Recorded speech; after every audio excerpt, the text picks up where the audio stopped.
Namangan davlat o'rmon xo'jaligiga qarashli Chortoq Zang bo'limida bugun yashil makon dasturiga muvofiq Namangan prokuraturasi tashabbusi bilan Chortoq tuman prokurorining bog'i tashkil qilindi. Maqsad yashil makonni dasturiga yanada kuch-quvvat qo'shish, yana o'z hissamizni qo'shish.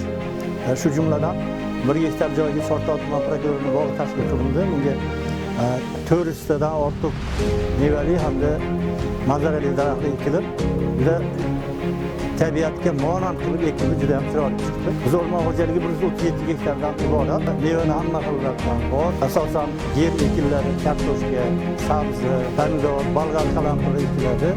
Shu mahsulotlar bilan elga, el dasturxoniga o'zimizni qo'shib turamiz.